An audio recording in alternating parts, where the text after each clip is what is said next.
Vou fechar aqui a câmera para começar, porque tá muito ruim a transmissão. Nunca deu esse problema.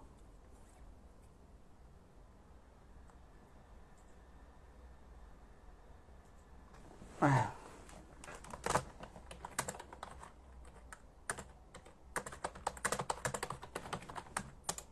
Instagram.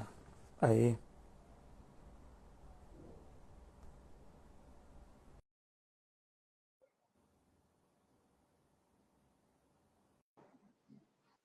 Agora eu tô com a câmera fechada e consegui entrar certinho. Pronto. Eu consigo virar minha câmera. Pronto. Agora vamos ver se. Agora o senhor tá me vendo? Pronto, agora eu estou vendo. Tá vendo? O YouTube tá com problema. Nunca aconteceu isso. Foi a primeira vez, pô. Foi a primeira vez que aconteceu isso. Não sei o que aconteceu, mas é bom que o público do Instagram é bom também. É, Aí eu já mandei o link, né? Já mandei o link também para outras pessoas também. Aí a gente vai começar, eu vou aqui o microfone. O som tá bom? O som tá bom, o som? tá joia. Para mim tá joia aqui. Então vamos começar a live. Já começou, na verdade, né? O podcast Arremesso Certo, episódio 148, quem diria? Entrevistei muitas pessoas. Hoje aqui com um convidado especial, né? O Carlos Magno, que é um professor. É um cara que a produção estudou bastante. Eu conversei com ele em off, a gente estava tentando entrar, mas aí, problemas da internet.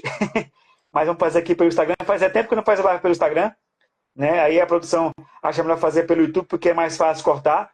E galera, depois que acabar a live aqui, ela vai pro Spotify completa, ela vai pro TikTok, ela vai pro Instagram do podcast Arremesso Certo, que é o Instagram da empresa. E a gente vai falar muito sobre basquetebol de base, sobre desenvolvimento. Tem muitos pais aí que questionam, né, que existe basquetebol de base. Basquetebol é feito para ganhar, se na base a gente tem que formar, né? A gente estava conversando sobre isso. Carlos Magno, é um privilégio ter o senhor aqui pela primeira vez, né? Espero que teve mais podcasts. A palavra é sua, o microfone é seu, e até que enfim a gente conseguiu, né? Pode. Entrar, porque estava difícil, né? Um Não, abraço aí, pode começar, a palavra é sua e o microfone é seu. tá bom. Primeiro, agradeço aí, né, o convite. A ideia, né, é sempre levar o máximo de informação possível, porque a informação faz com que a gente melhore, né, nossos métodos, nossa prática diária, nosso conhecimento sobre as crianças, o esporte, a modalidade em si hoje aí, a questão que a gente vai falar do basquete, né? Então agradeço a oportunidade. Tá? Vou falar um pouquinho rápido sobre mim, né? Eu formei em 2002, fiz faculdade de 2002 a 2006 na Universidade Federal de Juiz de Fora, depois fiz mestrado na Universidade Federal de Viçosa e doutorado em Ciências do Esporte na Universidade Federal de Minas Gerais, né? Então, andei pelas grandes universidades do estado de Minas, conheço um pouco, né, dos lugares menores também, porque hoje eu estou numa cidade menor, numa região, né, numa cidade aí de 16 mil habitantes, que por incrível que pareça, possui aí quadras, né, cobertas na cidade, mas a gente vê pouco prática do basquete por aqui, né? Então isso também é algo que me intriga e que a gente precisa discutir, né?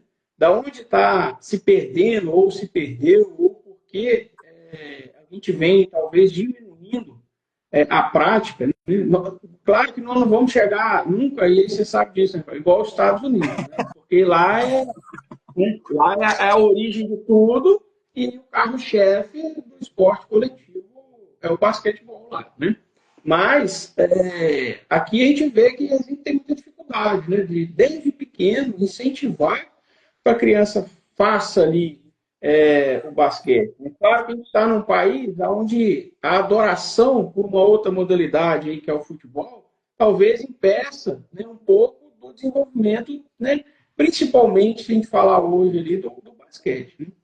Mas a minha experiência, ela vem, e aí o que eu gosto de falar é sobre o crescimento e desenvolvimento mesmo, né? Que é o que às vezes falta muito no conhecimento nas categorias de base. Não é só o basquete, eu acho que é bom de frisar aqui, que tem esse tipo de, às vezes, um problema, uma falta de investimento, ou uma falta de conhecimento de quem está nessas formações. Né? O basquete é, hoje, o nosso tema central aqui, mas a gente tem também esses problemas em qualquer outras modalidades. É claro que algumas com mais intensidade, outras com menos. Mas dentro do basquete, né, a gente já tem, e aí é para a gente trocar figurinha, tá, Fábio? Porque eu conheço um pouco ali desenvolvimento, crescimento, esporte, da ciência, né? Mas do basquete mesmo, como jogador e como apaixonado, talvez não, tenho certeza você é muito mais do que eu, né? Então você vai trazer muito mais informações do basquete propriamente dito e eu vou rebater com alguns conhecimentos. Mas uma das coisas que me intriga no basquete é do aspecto cultural, né? Da dificuldade de fazer alguém pequeno, criança, né, com 1 metro, acreditar que ela vai jogar uma modalidade que, na média, né, são 2 metros ali, 1,90 m. Né? Assim que também a gente tem uma dificuldade um pouco parecida nesse pensamento do voleibol, por exemplo. Mas eu vejo isso como até como pai ali, né? E eu acho que os pais têm essa dificuldade, como que eu vou incentivar o meu filho, né? E aí eu vi algumas lives suas, né? Vi alguns vídeos seus falando justamente sobre isso, né? Do incentivo dos pais ali. Se eu ainda não consigo saber, né, lá na frente, se aquele jogador, né, vai conseguir, porque ele vai ter, por exemplo, uma limitação do seu desenvolvimento físico. Né? Limitação que eu falo porque a modalidade, de certa forma, ela vem crescendo e cresceu, né, nos últimos anos. Apesar de, se a gente pegar hoje, né, o menor jogador aí que joga NBA, acredito eu que acho que tem 1,70 m e alguma coisa, né? Então também não é algo de se pensar assim, não dá para jogar. Claro que dá, né? E é esse ponto que precisa bater, né? Tirar desse aspecto cultural, talvez, a questão da necessidade de ser alto para jogar basquete. Né? Então, claro, com mais dificuldade, às vezes, que aquele que é mais baixo, né? Mas também com uma facilidade de jogar. Isso quando a gente pensa no alto rendimento, né? Porque aquele que quer chegar a ser jogador. Agora, existe outro caminho, a gente estava falando sobre isso, que é a prática, né? Pela prática, pela saúde, pelo condicionamento, pelo lazer, pelo gosto, pelo esporte, que eu acho que é isso que também diminuiu, né? Eu não sei se eu estou errado, mas na minha época de infância, a gente andava com uma bola de futsal, uma bola de basquete, uma bola de vôlei, uma bola de handebol, era meio que misturado. Hoje em dia, eu vejo as crianças, né? É difícil a gente ver uma criança na rua com uma bola de basquete. É difícil, pelo menos na minha cidade aqui, na rua, na prática do lazer, né? Isso também causa dificultadores ali para a gente formar. Fato, né? A gente aumentar a popularidade é fundamental para que a gente tenha bons atletas, né? E aí eu falei dos Estados Unidos, lá em torno de 50% de alunos do ensino médio jogam basquete. É metade. Aqui a gente não chega, se chegar a 10 é muita coisa, né? Se a gente tem ali 2.000 alunos numa escola, a gente vai ter 40, 50, 5%, 4%, né? Então, é claro, né, quando eu tenho um público muito maior dentro do aspecto cultural que pratica aquela modalidade, minha chance de desenvolver, né, bons atletas é muito maior. Né? Então, o fator cultural que a gente tem, acho que de limitação, e vai muito da questão dos pais. Óbvio, né? Você fala isso em alguns momentos que eu vi na sua fala, né, de que quem joga basquete é porque é uma história familiar. Né? O pai jogou, É isso aí. né? Porque aquele que nenhum da família jogou não vai, muitas vezes, ter oportunidade porque ele não tem, fora do ambiente familiar, o investimento. Né? E aí, assim, dentro dessa perspectiva, vamos, né, já iniciando ali a conversa, realmente a gente precisa olhar muito mais no caráter de divulgação. Né? Por que será que não é tão divulgado? Né? O basquete, se a gente pegar como aprendizagem, é uma das modalidades em que mais exige da criança manipulação de objeto, né? O arremesso, que é um fundamento básico, né, que a gente chama de habilidades básicas, né? A precisão, inteligência, rápida, né? Porque é um jogo rápido, né? Tudo isso, só pela prática ali, a criança vai desenvolver. E por que não, ou por que diminui isso, né, no decorrer, talvez, da nossa história ali? Eu vejo que tem também o caráter do esportivismo, né? Assim, qual foi o último? Aí eu vou te aí agora eu vou te perguntar. Qual foi o último grande título da seleção brasileira de basquete? No masculino. Masculino foi em 1978, o Mundial nas Filipinas, medalha de bronze. O Brasil foi bicampeão mundial, 59-63, né? Vlamir Marques, Amaury Passi. Eu conheci o professor Vlamir, pessoalmente. Vlamir Marques trabalhou na ESPN, é um professor também de educação física também, lá em São Paulo. Hoje ele está aposentado, né? Então o Brasil foi bicampeão mundial, 59 e 63. E a última coisa que o Brasil conquistou no basquetebol de título importante foi a medalha de bronze em 78 nas Filipinas, mundial. E o Pan-Americano, que o Oscar...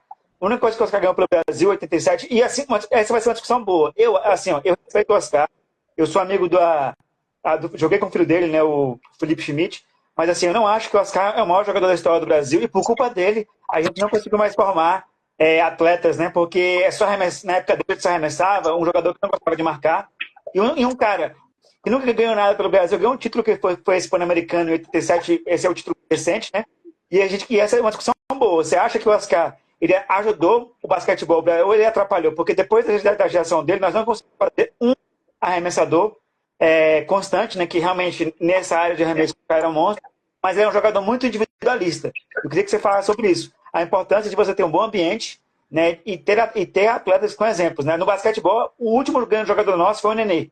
Jogou na NBA, né, no Denver Nuggets, no Houston, se aposentou. E a gente não teve mais um jogador que seja exemplo assim, né? O Leandrinho jogou bem, mas título mesmo importante que o Brasil ganhou foi o Pan-Americano em 87 em Indianápolis. Foi o assim, mais recente. E em mundiais o Brasil ganhou um bronze em 78. Então faz desde a década de 80 que o Brasil não ganha nada no basquete, né? Triste, mas é a realidade, né? É a realidade. A gente tem feminino mais recente, né? Eu não me lembro quando, mas se a gente pegar pela história, né? Do masculino, talvez esse de 87 foi nos Estados Unidos, lá na casa dele, né? Eu acho que aquilo ali virou um arte ali, né? Não sei se atribuir a culpa, mas depois daquilo ali, de fato, ou desde então, a gente não tem, né, grandes expressões, né, no basquete, né? Então, assim, isso faz uma diferença, né? Porque a mídia, a influência na criança, o desejo dos pais, né? Infelizmente, não que eu sou a favor, da visibilidade daquela modalidade que está em evidência naquele momento, né? E aí, é claro, uma coisa vai puxar a outra. É um ciclo que a gente precisa, em algum momento, entrar nele e acertar ele. Por quê? Se eu não tenho visibilidade, se eu não tenho campeonato, eu não tenho a criança ali com a vontade de poder jogar ou treinar. Se eu não tenho criança, eu não formo ela. Aquilo vai entrando num ciclo, em algum momento eu preciso romper. Se eu não formo ela, se eu não tenho bons jogadores adultos, eu não tenho investimento, eu não tenho visibilidade. Né? Então, esse é um problema que a gente precisa tirar. Né? Eu não posso jogar um esporte só pelo caráter, né? Ou formar no esporte só pelo caráter de que aonde eu quero chegar tem grandes campeões. Né? Esse é o foco. Porque vai chegar momentos em que você não vai ter. Vai ter uma safra que não vai ganhar. No basquete a gente já está há muito tempo. Né? Mas no futebol, eu vou dar um exemplo. Depois do 7-1, o que a gente fez? Né? É a mesma coisa. Né? Então, assim, o esporte ele tem esse caráter. É claro, manter-se no alto do alto rendimento é muito difícil, isso traz uma visibilidade, mas a gente não pode viver dessa visibilidade. A gente tem que começar a tirar um pouco disso, e aí a gente está falando mensagem para os pais mesmo ali. Né? Eu não posso incentivar o meu filho a jogar basquete só quando a seleção for campeã de basquete ou só quando ela ganhar. Né? Ele tem que jogar porque a prática é interessante, porque a modalidade é importante para ele, né? A variação de movimento, o peso da bola, acertar, o aprendizado daquilo ali. Então, dentro do conceito da importância dos pais para isso, né? A gente precisa tirar esse pensamento que quem joga basquete é o filho do jogador de basquete, o sobrinho do jogador de basquete. Não, quem joga basquete é aquele que tem o conhecimento, que aí começa pequeno, não é uma especialização, mas ele conhece, ele tem contato, ele viu. A gente tem muita dificuldade no Brasil, né? Com relação à questão de esportivização do ambiente escolar, né? Não é para formar atleta, mas ali talvez seja a primeira e única oportunidade de contato do aluno com determinada modalidade.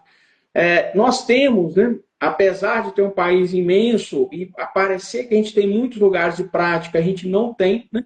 Talvez eu conheço Brasília e talvez seja diferente de muitas outras, porque aí a gente ainda vê, né, entre as quadras aí, né, entre os prédios, quadras esportivas, né? Quando eu andava, eu via bastante aí. E algumas cidades tem, mas tem cidade que não tem, é muito pouco.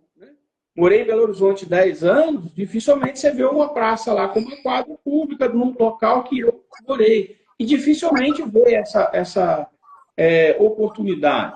Então, eu preciso primeiro tirar dos pais esse pensamento. Eu levo meu filho para jogar o basquete por interesse, por gosto dele, né?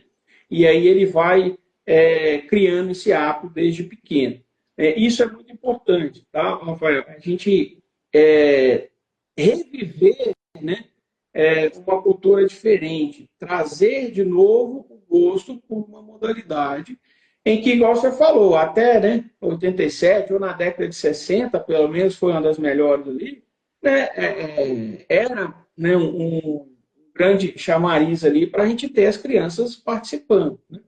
Então, eu vejo assim, dentro do ambiente familiar, né, o pai às vezes acha que é uma dificuldade muito grande porque ele não sabe se o filho dele vai realmente jogar, porque muitas vezes o pai leva a criança para uma modalidade já pensando que ela vai ser o atleta lá na frente, né, e é outra coisa que a gente precisa tirar isso da cabeça, né, assim, eu primeiro preciso formar, o atleta ele vem depois, né, e depois quando? Depois que é a idade que a gente já falou aqui, 13, 14 anos ali.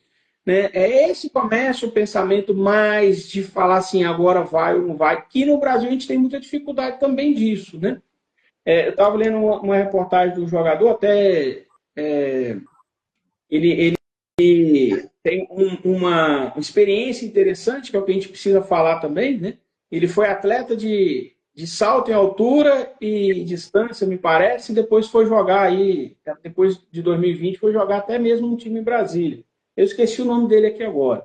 Mas ele, aos 14 anos, que ele descobriu o basquete, jogou por um tempo e depois ele quase parou porque precisou, em algum momento, trabalhar. Né? Esse é um dos pontos também, não é só também no basquete, mas dentro do esporte. Né? No momento em que você precisa dar aquele salto para ele sair realmente, né, de uma base e ir para um profissional, muitas vezes o atleta para por dificuldade social. Né? O nosso país vive dificuldades. Aí ele vai trabalhar com 14, com 15 anos. Né?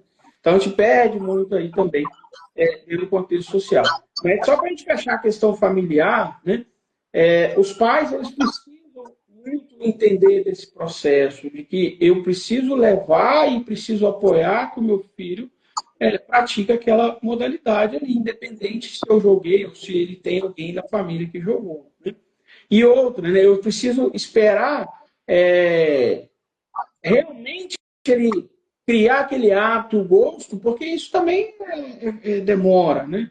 Ele vai ter dificuldade no início. E eu não posso criar expectativa, que aí você pode me falar isso, né, depois, pela sua experiência, da questão da altura, né? Porque eu acho que isso influencia no pai, sabe? Pelo que eu converso dos pais, né? A dificuldade deles incentivarem que o filho jogue basquete é porque, mas eu sou baixo, minha esposa é baixa, meu filho não vai ser alto, né? Só que a gente não vai formar todos os jogadores com 1,20 m. Não existe isso, né? A gente tem jogadores de 1,75 m, de 1,80 m. Se a gente pegar aí 1,85 m, 90 m, vai ter diferentes alturas. Só que isso é um fator que no basquete que eu vejo dos pais ali, um limitador, dos pais poderem incentivar, tá? E a gente precisa cada vez mais que o pai incentive a criança. Incentivar a prática da modalidade. A gente tem que tomar cuidado que não é incentivar a ser o atleta pequenininho, né? Porque o pai muitas vezes... E aí tem uma pesquisa feita recente em que fala do pai torcedor, né? E o basquete, ele está ali, bem páreo ali, com a questão das falas negativas na beira da quadra, né? E com o futebol, né? Então, graças a Deus não é a maioria, mas 50% tem uma fala neutra e os outros 50% dividem entre uma fala positiva e uma fala negativa. A pressão sobre a criança enquanto ela está na beira da quadra ali. E o basquete aparece bem claro ali com o futebol. Talvez por uma necessidade ali do pai extravasar, porque ele quer que o menino acerte de qualquer jeito ele está lá de fora, né? É assim, eu concordo com tudo que você falou, é uma coisa importante, que eu sempre falo para os pais, né, que a live ia ser transmitida no Twitter, né, só que derrubaram o Twitter. Agora é só no Instagram e tá no Instagram e também tá a live também está sendo transmitida também no Rumble, que é outra plataforma aí, nessas duas, né? E uma coisa que a gente deixou, a gente estava conversando em off, que assim, os pais, eles atrapalham muito os filhos, né? Eu não estou falando que os pais, estou falando que a minha experiência de scout internacional, de ver o basquetebol, de formar atletas, mandar atletas para fora do país. Ou o pai quer que o cara seja o Michael Jordan, ou o cara é um jogador ruim. Ele não respeita o crescimento do filho por etapas, entendeu? E também, como você fala, a altura, geralmente quando o menino é muito baixo, eles não querem, os pais não querem que o atleta siga carreira ou tente jogar basquetebol porque ele é baixo, né? Aí eu vou citar aqui alguns jogadores que jogam hoje, inclusive no Brasil, que são baixos. Por exemplo, Iago Matheus tem 1,78 m. Ele está jogando na Sérvia. É baixo. O Campasso da Argentina também tem a mesma altura.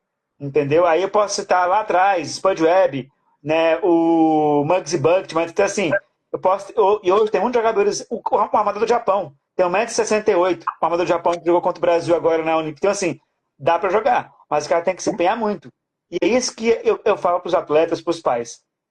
Hoje, os jovens, eles são a joia, os atletas, né? Em todo esporte do Brasil, não só no basquete.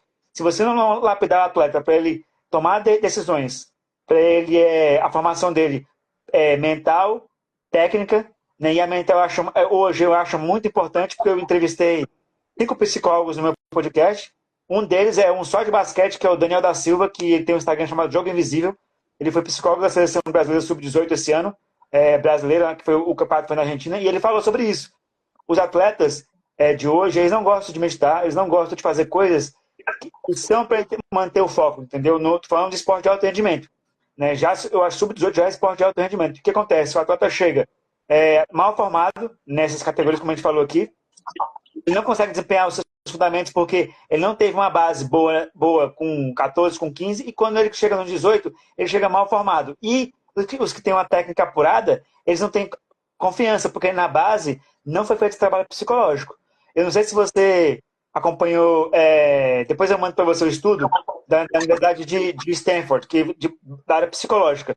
50% dos atletas que têm resultado na NCAA, né, que é a universidade, né, são várias divisões, mas estou falando do basquete, eles só têm sucesso se eles tiverem acompanhamento psicológico dos 14 anos para trás. Ou seja, o acompanhamento psicológico nos Estados Unidos é feito até dos 10, 11, 12 anos, para o menino ter autoconfiança para ele poder desempenhar na quadra. E o que acontece no Brasil é que a gente conversou aqui também, que o menino tem a pressão na base, né? A partir dos 14 anos, de ganhar, porque se o técnico não ganhar, ele é demitido, né? Na base, essa é a verdade. O menino não tem como se trabalhar, porque é muito menino, né? Um time são 12, mas geralmente tem 20, 25 treinando, né? Até mais do que isso em alguns clubes aí. E aí não tem como dar espaço para todo mundo. O menino vai se frustrando, não consegue desenvolver os fundamentos e quando chega com 17 anos, larga o esporte. Por o que a gente falou aqui. Pelo ter que trabalhar, larga o esporte porque não tem fundamento básico ou porque não tem altura. Então, assim, o Brasil está perdendo muitos talentos no basquetebol por causa da falta de trabalho psicológico dos atletas. Porque o treinador ele é um espelho, né, para os atletas. E a partir do momento que você não consegue desempenhar, fica difícil. Então, eu queria que você falasse sobre isso, da sua experiência com o game de esporte no geral. E os atletas de base mais reclamam. A gente, dentro da formação, né, primeiro a gente precisa entender que é um processo, né? E dentro desse processo você tem altos e baixos em qualquer faixa etária ali, tá? Então, vamos colocar ali que a criança, a gente tem dentro do processo de desenvolvimento, né? E aí até uma teoria grande pesquisador que chama Galarrui, que ele coloca em fases ali, né, desenvolvimento. A gente tem lá até o primeiro ano, segundo ano de idade, os movimentos reflexos, depois você tem os movimentos rudimentares, 4, 5 anos. Depois você começa a entrar nos movimentos fundamentais, que aí é correr, saltar, né? E a criança vai desenvolvendo ali, arremessar, lançar, rebater, né? Pegar, né? Que hoje, dentro do basquete, e eu vejo na minha experiência prática, a gente pega quem nunca jogou, ou por algum motivo, ela não consegue segurar, né, a bola ali, né? Estou falando aquele que não pratica. Então, olha o benefício que é desde pequeno, né? Colocar a criança para jogar o basquete. Então, se a gente pegar a partir dos 7, onde a gente entra dentro dessa teoria ali, né, a partir dos 7 anos, com um movimento especializado, a partir disso aí, ele com o trabalho também precisa ter, e ele vai para o clube, né, vai para um treinamento, sem dúvida nenhuma, um trabalho precisa ter de reforço ali, das perspectivas dele de empenho, desempenho e acompanhamento, né? Não só na tarefa motora, mas na tarefa psicológica. Né? O indivíduo ele se desenvolve ali psicologicamente, motoramente, socialmente. Né? E é outro fator, se a gente for falar aqui, a gente vai ficar dias e dias, né? O quanto é importante o esporte coletivo, e aí entra, sem dúvida nenhuma, o basquete, por um fator social. Né? A criança está ali naquele contexto com outras crianças, ela está ali dentro de um aspecto de cooperação, né? Porque é um esporte de cooperação. Né? Então, a partir dos 7 anos, isso aí já é fato que é importante. Não estamos falando aqui nem ainda se ele vai ser ou não um jogador de basquete, porque na formação a gente não pode fazer essas previsões, né? Não existe previsão. Ele vai caminhando na formação e dentro do processo de formação dele é que as coisas vão acontecer, né? E aí, é claro, quando ele vai chegar aos 12, 13, dentro que a formação dele permitiu, dele ter um acompanhamento para manter a autoconfiança, né? E aí, de autoconfiança, talvez você faça grandes estudos que eu já vi aí de os arremessos de 3, né? Você gosta desse tipo de scout, né? E por que o arremesso de 3, às vezes, né? Eu vou fazer inferências aqui, tá? Ele tem baixo desempenho. Provavelmente, para ele arremessar de 3 desde pequeno, ele precisa ter autoconfiança. Se ele não tem autoconfiança, ele arremessa pouco desde pequeno, ele arremessa pouco de 3, né? Ou arremessa pouco, não vamos colocar nem na linha de 3, não. Né? Talvez depois que ela tenha aumentado aí em 2010 um pouco mais, tenha dificultado, mas vamos colocar arremessar mais de longe possível da cesta, sem usar tabela, né? Alguma coisa assim. Então ele perde, né? Se ele não faz isso, né, com autoconfiança durante a formação, óbvio que ele vai chegar, né, na sua fase adulta ou quase profissional também com baixa autoestima para aquilo ali. Baixa autoestima diminui a percepção dele de acerto, né, de correção daquela tarefa. Né? O que a gente chama de feedback intrínseco dele está também defeituoso, né? Ele não consegue ele mesmo fazer determinadas correções. Ele fica muito dependente também de um feedback extrínseco, de uma correção externa. Né? Então, porque a autoconfiança não cresceu, né, com essa perspectiva de que ele precisa, né, naquele momento ali, treinar, né, e depois ter um suporte, né, se ele errou muito, se ele errou pouco, criar aquele autoconfiança, é o que você falou do suporte psicológico, importantíssimo, sem dúvida nenhuma, para a formação básica. Né? E aí você vai até os 14 anos, né, dentro dessa teoria que está falando, do Galarrui, você vai até os 14 anos com fecha ali, né, próximo dessa idade, um movimento especializado. A partir daquilo ali, já deveria ser o refinamento daquele movimento. Né? Algo mais específico da modalidade e mais específico do acerto dele. Que é o que a gente muitas vezes não consegue fazer. Né? O indivíduo vai jogando, ele vai ter na sua prática ali, mas ele chega às vezes aos 14 ainda muito deficiente na técnica ali. E ele pode, né, dentro da perspectiva do esporte, já a partir dos 7 anos, ter determinados feedbacks extrínsecos para refinamento, para poder aprender um no arremesso, né? No passe, recepção, e aí você pode pegar os fundamentos que você quiser, porque são todos eles gestos motores, né? Para poder chegar aos 14, e aí ele vai chegar só com a necessidade de refinar aquele movimento ali. E já com a autoconfiança, né? Se ele acertar 50%, né, do arremesso de 3 ali, que eu acho que é dentro de uma margem considerável, né? Boa, ele vai manter a sua autoconfiança, vai melhorar as suas perspectivas, né? Agora, interessante, assim, a gente tem muita ciência do basquete, tá? Principalmente nos últimos 10 anos, né? O que a gente precisa é que esses conhecimentos cheguem em quem está atuando ali na base, né? Em quem está atuando como formador, tá? E a gente já falou, né? É um problema, às vezes, da nossa cultura ali do ganhar, né? Às vezes o técnico, ele precisa, talvez, né? Eu não sei nem se ele quer, mas ele precisa para manter a sua atividade regular ali, seu emprego, tem que manter a sua... o que ele quer para a carreira dele, ele quer ganhar, ganhar, ganhar, né? E às vezes, muitas vezes, atropela algumas situações. Eu vou dar um dado aqui para a gente ver que eu pesquisei nos últimos... A gente tem, né, um ferramenta de busca da ciência ali, que eu gosto muito, que é o PubMed. Lá, a gente tem quase 5 mil estudos produzidos, né, de basquete, só que a gente colocar só basquete, né? E aí, nos últimos 10 anos, tem 50% disso, né? Então, olha só, dos últimos 10 anos, é de 2013 para cá. De 2013 para cá, a gente já produziu mais de 2.500 estudos sobre basquete. E cada vez mais tem se produzido.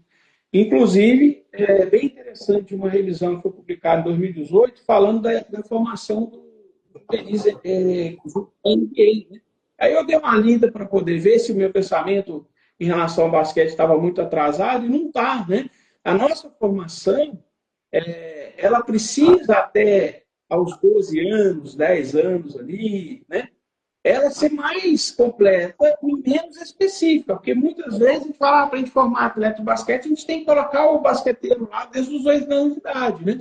E, na verdade, ele jogar outros esportes, né? E aí a gente amplifica para todos esse pensamento, né? Se eu tiver uma criança que joga 5 esportes até os 8 anos de idade, eu vou ter ela jogando 5 esportes, então eu vou ter mais crianças jogando mais esportes até os 8 anos de idade. E muitas vezes, o que a gente faz no clube? A criança entra lá e ela vai jogar só aquela modalidade. Se a gente falar especificamente que vai jogar só o basquete até os 8 anos. Se ele não for jogador de basquete, ele não vai ser mais nada. Isso eu estou falando criança ainda, até 8, 10 anos de idade. Então, o próprio, né, esse estudo mostra que a gente trazer a criança por um aspecto universal do esporte vai fazer com que a gente produza com mais efetividade a formação. E aí, é claro, né, pode ser que alguma criança que achava que ia ser jogador de vôlei vira jogador do basquete ali. Fundamentos, né, básicos, saltar, correr, mudar de direção, velocidade, força, do esporte até os 8 anos, vai fazer a criança uma formação mais completa. E que a gente tem muita dificuldade disso. Né? A nossa formação, às vezes, é muito específica ali. Né? Vou jogar basquete, é só basquete. E aí, quando eu tenho um número limitado desses até os 8 anos, o que vai ficando para trás depois disso, a gente vai reduzindo o número de jogadores. E aí, na minha concepção, é o que a gente vê. Quando chega aos 14, aos 15, e aí eu vejo isso na minha prática, eu dou aula de ensino médio, né? Eu tenho uma turma lá de 30, um joga basquete. Os outros 29 não jogam. Eu falei, como assim, gente? Não, nunca joguei. Eu falei, não é possível. A realidade, né? E outra realidade, aí eu vi, já abrindo um parênteses aqui, as nossas estruturas para fazer jogar o basquete. A gente mudou a regra do garrafão, foi desde quando? A regra nova, ela foi 2005, ela foi mudada, né? E aí, para aumentar a linha de 3 e tal, para padronizar, que nem na NBA, né? A NBA é um pouquinho mais longe, mas a regra foi mudada agora, né? Mas, é assim, complicado. O garrafão retangular, 2010 para cá, tem quantos anos isso? E existem escolas, existem quadras públicas que ainda estão no formato antigo, né? Então, só para a gente entrar um pouquinho na questão do quanto o investimento também faz diferença, né? houve uma mudança, mas a gente não tem uma adequação, né? Então, muitas vezes, e aí eu falo por algumas quadras que eu já vi, né? Eu fiz essa provocação justamente por isso, né? Se a gente sai do modelo de formação, e aí já mudando um pouco, né, do assunto, e entro na questão do investimento, né? Muda-se a regra, mas não muda-se o lugar de se jogar, né, o jogo, né? Muitos lugares também sem condições, né? Públicos largados. Não tem jeito, né? Precisa de estrutura, precisa de investimento. Visibilidade, sem dúvida nenhuma, mas também o poder público, e aí precisa ser provocado, né? Precisa ser provocado porque o basquete, para formar grandes, né, atletas, não acho, e aí você pode falar pela sua experiência de exterior, né? Acho que nos Estados Unidos só clube forma atleta, né? São as escolas, são as universidades, são as ruas, são as igrejas, né? Vem de todo lugar, né? E aqui não, aqui a gente quer angariar só do clube ali, né? E a gente tem alguns poucos clubes no Brasil que não tem condição de fazer, né, formação. Então, agora você está falando. E quando tem, coloca 30, 40 meninos no mesmo horário ali para dar uma aula de fundamento. Com um professor, né? E, coitado, com a boa vontade dele toda, ele não vai ensinar 40 a ter um bom fundamento. Né? Claro que existe ali o aprendizado pela prática deliberada, que eu também, dentro desse aspecto da formação lá inicial, acho que é válida, até os 12, 10 anos, mas depois disso não tem como. Né? O feedback extrínseco, a atuação do professor, do treinador, ele é fundamental. Como que eu treino 40, 30? Né? Porque a minha formação está focada lá dentro do clube, né? Ou de poucos clubes, né? Que talvez seja pior ainda, né? Eu vi rapidamente uma live sul de um jogador lá do norte, né? Esqueci até o nome dele, se eu não me engano. Tá? Do Acre? Do Acre, né? Do Renan. Acre. E assim, ó, eu falo para você, ó, uma coisa perfeita, ó. No Brasil, o basquete, não sei se você concorda comigo, mas é uma discussão que a gente pode colocar também. É um esporte de elite. Por quê? Porque para você jogar basquete, você tem que ser sócio de um clube. Não tem basquetebol em escola no Brasil. Não tem. Por exemplo, eu sempre estudei em escola particular, né? E é assim, ó. Isso é uma coisa que eu não concordo, mas eles fazem isso, tá? Quando tem, por exemplo, quando o menino é muito bom jogando qualquer modalidade, o clube dá uma bolsa, né? O clube não, a escola.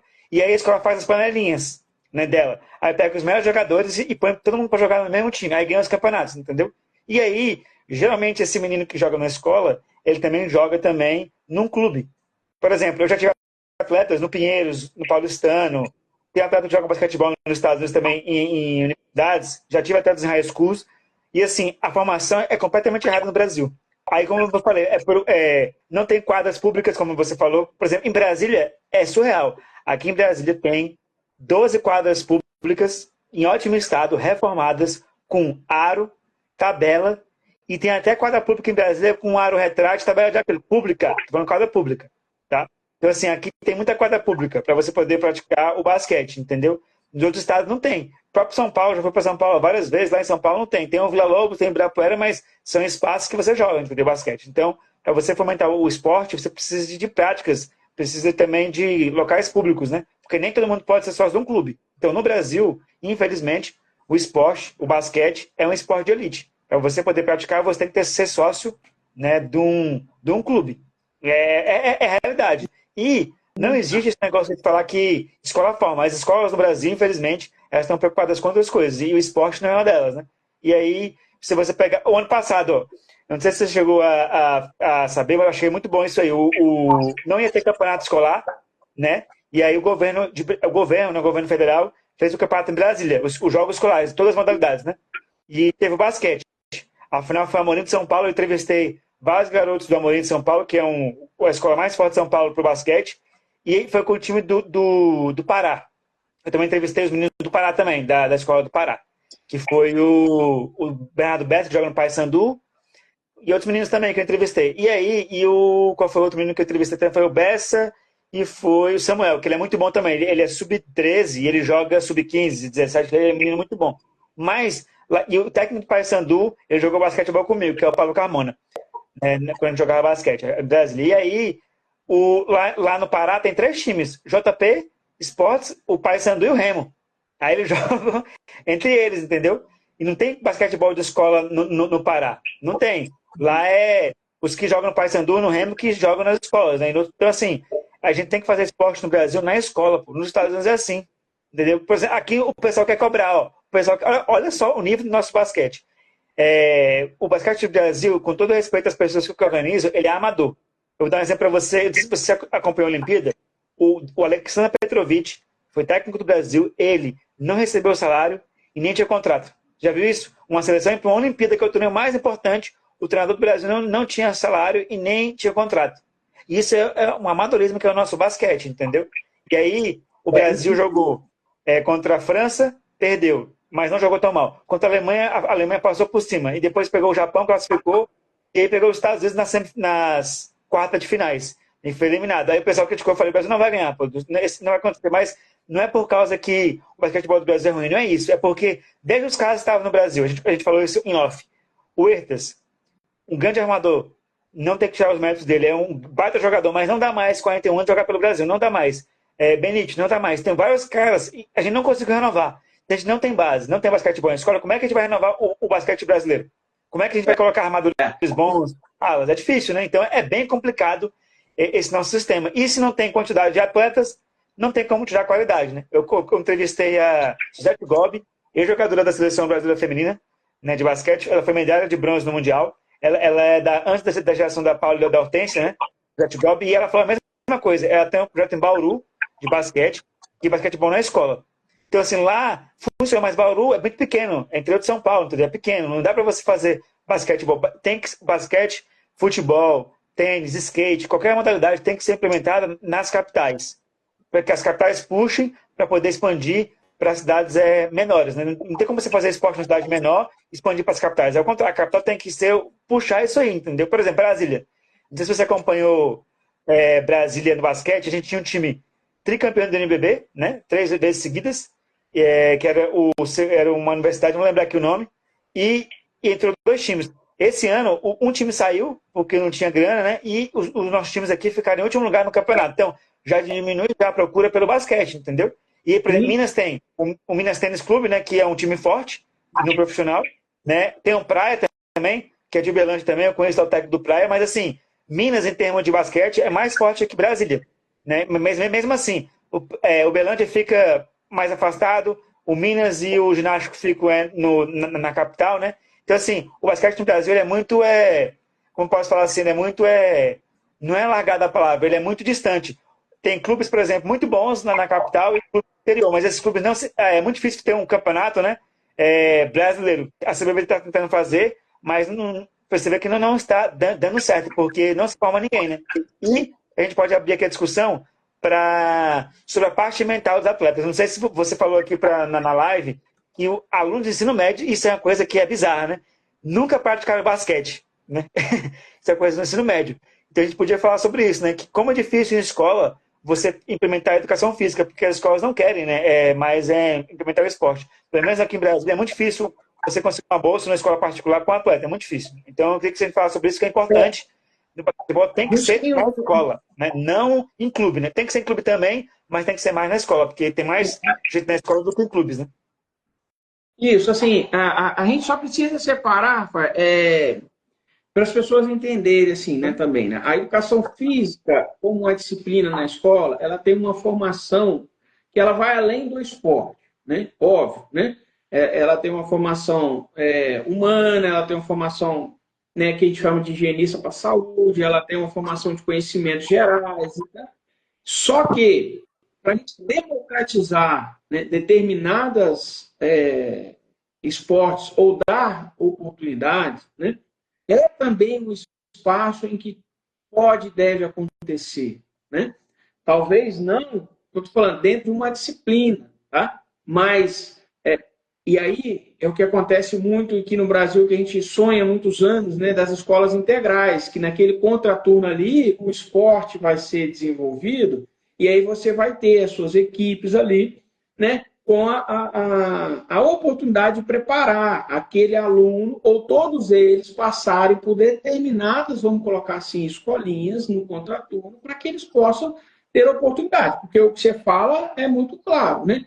E vários esportes são elitistas no Brasil, né? Porque ou você faz ele dentro do clube para ser um atleta, né? Ou você não tem outra oportunidade de fazer, né? Participar de campeonatos, né? Mesmo que sub-17 e quase chegando lá na fase adulta, muitos alunos ali não têm condição, né? Se for para democratização. E olha que poderiam ser grandes jogadores, né? Grandes atletas. Né? Então, claro, a escola ela é a base desde lá da educação infantil para uma aprendizagem motora, para uma oportunidade de movimento, para um crescimento bem estruturado, para o aluno ter vontade, desejo pelo esporte, pela prática. Quando ele chega ali, né, próximo dos 12, 13, 14 anos, se a escola tiver estrutura para ter, né, e aí o que seria isso, bom, né, as suas escolinhas de formação dentro da escola, para não ficar dependente, né, só de formação de clube. E hoje o basquete é isso, né? É muito dependente da formação de um clube. Você mesmo, né, pela sua experiência, coloca isso e é a visão que eu tenho estando um pouco mais de fora. Porque se vai para lá para o clube, ele não tem oportunidade. Né? E os clubes, né, que pelo tamanho do Brasil, eu considero poucos. Né? Se a gente pegar Minas, você falou o tamanho de Minas, 2, 3, né? Você pega aí, né, Brasília, igual já foi, né? Eu tive a oportunidade uma vez de assistir o basquete em Brasília aí. E a época que eu tive aí, 2013, 2014, né? Não sei se era no auge, mas se falava muito no basquete, né? Fui assistir um jogo. Estava tentando lembrar também a instituição, CBUB, alguma coisa assim. É o CEUB. Lembrei, Uniceub. Tricampeão do NBB. Tricampeão seguido do NBB. Tricampeão seguido. Isso, foi até que nessa época que eu assisti tive a oportunidade de assistir aí jogos. Né? Então, assim, claramente, a gente precisa de dar esse reforço dentro da formação também na escola. E o conhecimento, quando a criança vai para o clube, o conhecimento também de quem está lá para dar continuidade nessa formação, ou nesse número, né? Aumentar esse número. Você falou muito claro, óbvio, né? Por que os Estados Unidos têm um grande time de basquete? Porque 50%, esse é o dado, né, de pesquisa, 50% dos alunos que chegam no ensino médio jogam basquete lá. Talvez era o que acontecia muito com a gente aqui no futebol, né? É bem parecido. Por que a gente tinha, né, até pouco tempo aí uma grande hegemonia, né? Porque muitos meninos se jogavam futebol. Dentro desses muitos, você consegue poucos ali. Né? E aí, é claro, a gente precisa também pensar, e a gente já falou um pouco sobre isso, né, da formação que não só para o alto rendimento. Né? A prática também é importante. Então, e isso a pessoa precisa, a criança precisa crescer com esse entendimento. Né? Porque muitos abandonam sem mesmo ter certeza se vai ser ou não um grande jogador, né? Ou desgosto de algum momento ali da carreira dele. Né? Então, isso é importante. Né? Faça-se a formação e, ao final dela, com uma formação bem sólida, ao final, não ao final da carreira, ao final da aprendizagem, 14, 15 anos, você tem uma grande criança ali, vamos colocar assim, com grande perspectiva de você refinar e se tornar ali um jogador mesmo de alto rendimento. Aí sim, vai treinar 14 horas por semana, 15 horas por semana, vai ser um atleta. Né? Então, a gente precisa da escola, sem dúvida nenhuma, para angariar, precisa da escola para poder... e aí a escola que eu falo não é a escola do ensino médio, da escola lá da educação infantil, para poder trazer, né, o gosto. Né? Dificilmente a gente vê na educação física infantil, né, ou na escola infantil, uma tabelinha lá pequena para a criança poder arremessar desde pequena ali uma bola na cesta, para criar aquele gosto, aquele interesse, né? Particularmente, eu gosto, eu nunca fui profissional, mas sempre brinquei do basquete, porque eu acho que o interesse do arremesso, do acerto, é bom, né?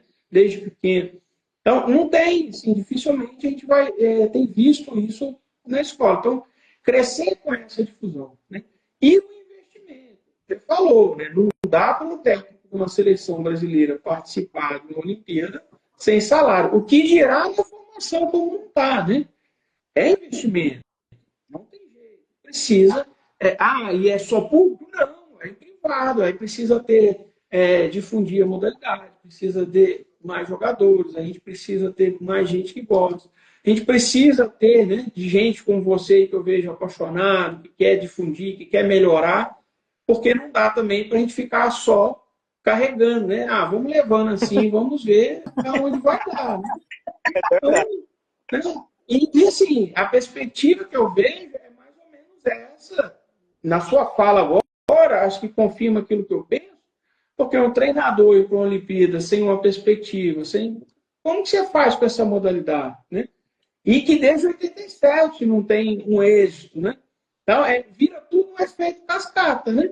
Não tem êxito, não tem investimento, não tem dinheiro, não tem treinador, não tem quem quer estudar a modalidade, que para estudar está aí, né? Falei, tem mais de 2.500 artigos publicados aí nos últimos 10 anos, mas não tem interesse, né? E aí eu falo, porque eu sou professor de graduação. Eu tenho hoje 100 alunos na graduação, tem 2 com interesse no basquete. Nossa! Né? Não é só a formação do jogador, é a formação do treinador, né? De querer melhorar como profissional para formar bem os jogadores, né? Mas por que tem essa dificuldade? Porque é o que você falou, na escola o basquete vai ser só mais um. E para mim, para o clube, é muito difícil, porque o clube a gente já sabe, e aí, né, não é diferente do que o futebol, né? Você precisa conhecer alguém para poder chegar lá dentro, né? Então, aí o aluno tem ele gosta até, ele até que gostaria de ser um treinador de basquete, mas ele não vislumbra ali um sucesso quanto a isso. Então, o efeito cascata é muito visível e aí vai só diminuindo, né, a modalidade. A gente não estava entrando na discussão aqui entre o feminino e o masculino, porque para mim é a mesma dificuldade, né? Claro, e olha só, e quando a gente tem uma grande dificuldade dessa para o masculino, o que tirar para o feminino? Porque a gente é um país, né, que dá mais ênfase aos esportes para o lado masculino, infelizmente. Né? Então, o que dirá as meninas, o que não sente aí? E aí eu falo isso porque em competições escolares, dificilmente você vê uma competição de basquete feminino. Né? É verdade, é muito difícil. Montar um time. Para você ter ideia, eu entrevistei no ano passado as meninas campeãs brasileiras e sul-americanas escolares, né, que é o time de Criciúma.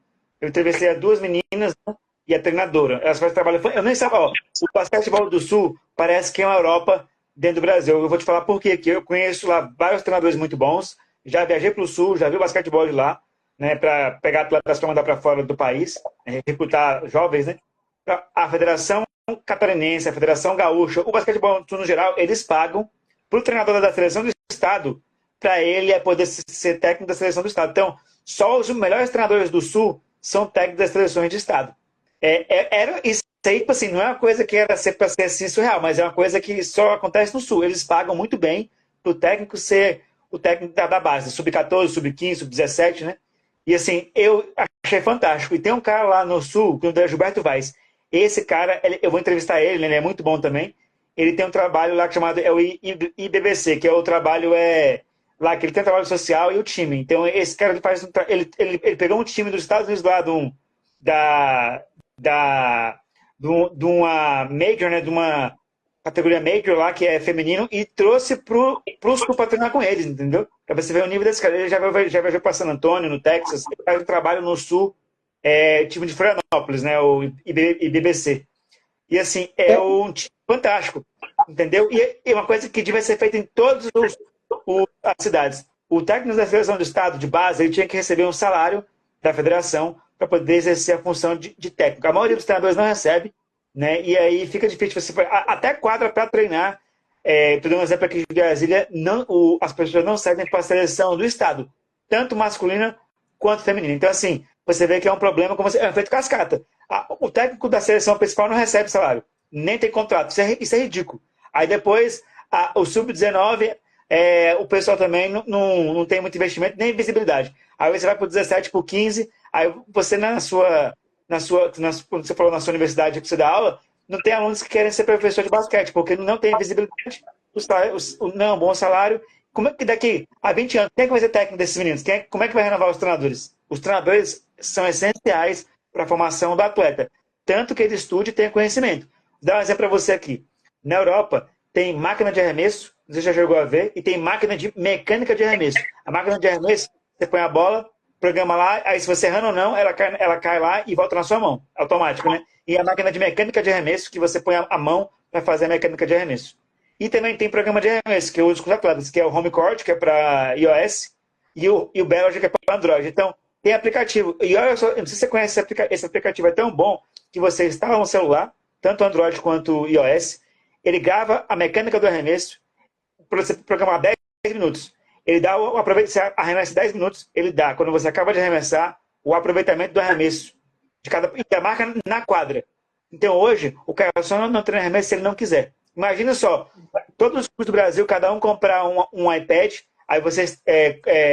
A maioria hoje tem celular Apple, eu acho, a maioria, ou tanto mais Android, você instala e você, em tempo real, você corrige, você faz um treino de arremesso uma vez na semana, 2 horas. Em todos os clubes do Brasil. Você acha que não ia aumentar o aproveitamento de arremesso vamos ver aqui, em 30%? Eu estou estudando para menos, mas o programa, uma pessoa só treinando com um técnico, com o programa, ele aumenta 40% a efetividade. Isso é um estudo científico da Universidade de Duke. Eles usam esse programa também de arremesso. Então, sozinho com o técnico, é 40% de efetividade para mais. Se todo mundo usar esse aplicativo no Brasil, a partir de hoje, um exemplo, daqui a 2 anos, todos os atletas de base, sub-14 até sub-17, vão arremessar mais de 40% de arremesso de 3 pontos. Tá? Então, assim, mas é porque as pessoas não querem. Para você ter ideia, tem técnico que nem conhece esse programa, o cara vive disso não conhece. Entendeu? Então, assim, é difícil você trabalhar. E eu sou técnico da tecnologia. Quando eu era técnico, eu já não sou mais, eu sou na parte de scout, eu cobrava dos atletas. Treinou arremesso hoje? Treinou, né? Cadê o vídeo? Cadê o programa? Colocou, mandava para mim. Então, assim, eu vejo também uma falta de vontade também de se querer formar, porque dá trabalho. Formar atleta é difícil. Às vezes o menino não quer treinar, às vezes o menino tem um problema na família, às vezes o menino ele tem um problema psicológico que ele não consegue desenvolver, ele sente a pressão. Tudo isso o técnico tem que ter uma comissão técnica. Aí a gente está sonhando que nem se fosse na Europa, tem que ter um psicólogo, um técnico, um assistente técnico, tem que ter um cara que faz estatística. Então, assim, nos Estados Unidos, o meu atleta que jogou em Monte Verde Academy, na Flórida, ele tinha, no high school, 8 treinadores no time dele. Isso é surreal. Como que no Brasil você vai colocar 8 técnicos na base? Me diz aí. Vai arranjar dinheiro como para fazer isso aí? Se o basquetebol, olha só, eu respeito muito o basquetebol brasileiro, você não tem noção. Como que eu tenho, quando eu converso com o técnico de fora e tal, eu sempre tento falar bem, mas assim, olha só a minha situação esse ano. Eu fiz uma live com o técnico da Itália, da Espanha, online. Né? Depois, se você quiser, até te mando, tem legenda, eu conversei com ele em espanhol. E inglês também. E aí, teve um jogo, né, do time daqui de Brasília, que eu não vou citar o nome dos times, porque o podcast não é para isso, mas o placar foi o seguinte: foi um placar parecido com aquele que você postou no seu Instagram. Foi 113 a 40, não, a 28. Sub-17. Não, sub-19. E aí, a gente tava vendo o jogo online, né? E aí, a gente tava fazendo a live. Quando o cara da Itália viu esse placar, ele ficou espantado. Quando o cara da Espanha viu esse placar, ele ficou... E foi com o time de Brasília, pô. Aí, assim, eu não falei nada. Assim, não vou falar mal dos meninos, porque muitos meninos eu jogo basquetebol, né? Pelada com eles, conheço, a gente conversa, alguns eu respeito todos, assim, tal. Mas eu não tinha que falar de bom do jogo. É melhor não falar, entendeu? Então, eu não falei do jogo, a gente só assistiu. E eles me perguntaram, Rafael, como que um placar desse no basquetebol é sub-19? Eu falei, olha só, tem vários fatores aí que, se a gente for conversar, assim, a culpa não é dos meninos, a culpa não é dos técnicos, a culpa é do sistema do basquetebol, do sistema do esporte brasileiro. É um sistema que é feito para o atleta fracassar. Não se tem interesse. Isso é importante. A gente não querer atribuir culpas, né? Porque ela é sistêmica, né? Ela não do jogador, ela não é do treinador, ela não é, né, focada, que se fosse era fácil corrigir, né? Ela é sistêmica. Então, é um conjunto de N e vários fatores em que faz com que isso aconteça, né? E que torna improdutivo, né? E torna improdutivo, né? Você falou